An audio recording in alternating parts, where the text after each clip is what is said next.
Every year, teams roll the dice on undrafted free agents. But with the Chargers signing 19 of them in 2025, right after overhauling their roster under Harbaugh, this wasn't just cleanup, it was strategy. There are some real names in this UDFA class. Former 5-stars, SEC standouts, athletic freaks. And with LA playing in the Hall of Fame game, these guys will get more preseason snaps than anyone. Today, I'm breaking down every UDFA the Chargers just signed and showing you which ones actually have a shot to What's up, Chargers fans? Welcome to the NFL Playbook Chargers.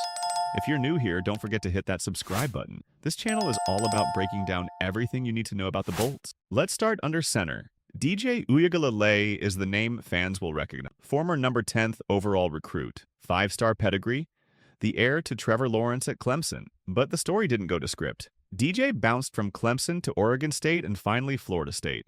And now he lands in a crowded quarterback room behind Justin Herbert, Taylor Heinicke, and Trey Lance. Let's be honest, the active roster is a long shot. But with that Hall of Fame game giving LA an extra shot at preseason reps, Uiagalelei should get actual game time. If he flashes, the practice squad is absolutely in play.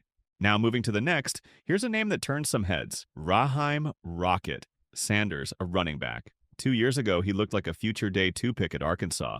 Injuries derailed the hype. The scheme didn't help, but at South Carolina last year there were moments, flashes of the player scouts once loved. Most viewed him as a straight-line gap run, but then came the Shrine Bowl. He proved he could press wide and cut back on zone runs too.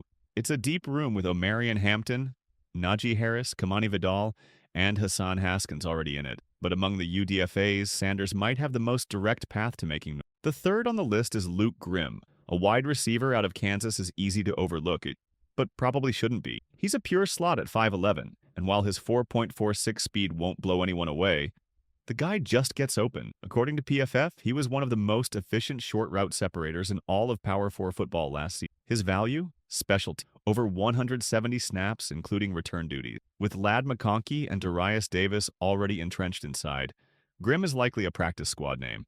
But if he shows up in camp, he'll be hard to ignore. On the list, fourth name is Stevo Klotz.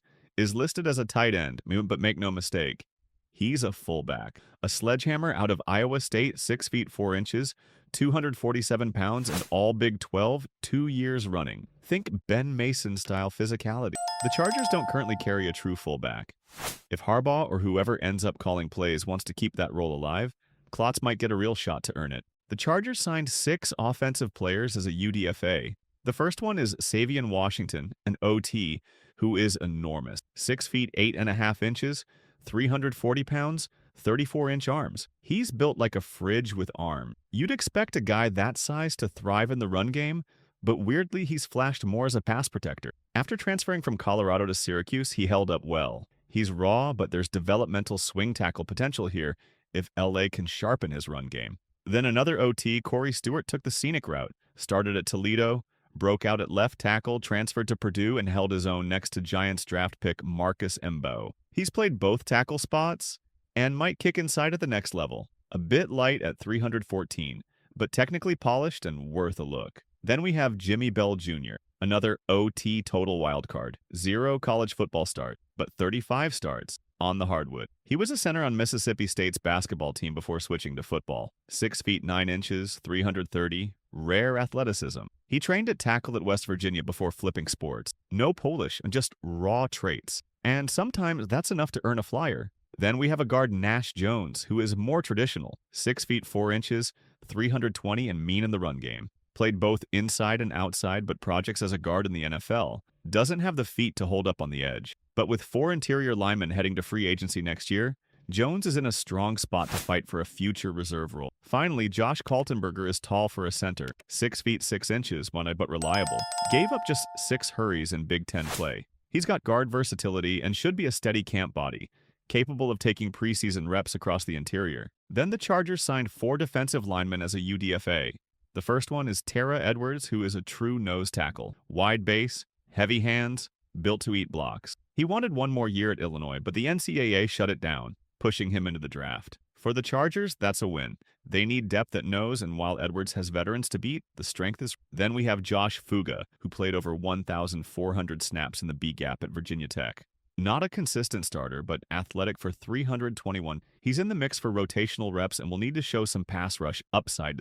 Then the Chargers signed Garmon Randolph, a walking prototype. 6 feet 6 inches, 265, long arms, smooth athlete. He used to play tight end, still moves like one, but as a pass rusher, still figuring it out.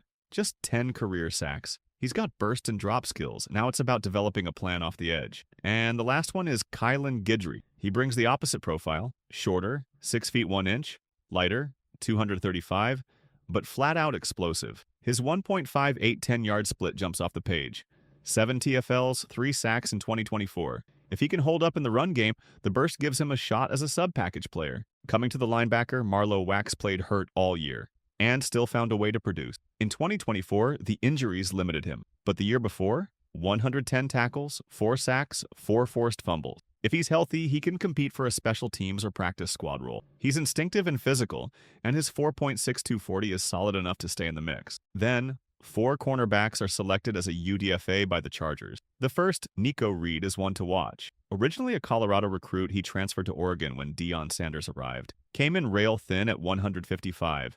Now up to 183. Still undersized for the boundary, but fits nicely at nickel. Good instincts, aggressive in run support, and improving every season. Myles Purchase is another nickel type, shorter at 5 feet 9 inches, thicker at 203. He's twitchy, physical, and plays with no hesitation. Not a burner, 4.5 140, but he diagnoses plays quickly and closes with urgency. Then, Jordan Oladokun, brother of Chiefs QB Chris Oladokun, has had a winding path. Iowa commit, then Samford, then Bowling Green. But here's the number. Over 400 coverage snaps last season, and not a single touchdown allowed. That'll buy time, even if the athletic traits are average. And the last cornerback on the list is Eric Rogers, who had pre-draft buzz around LA.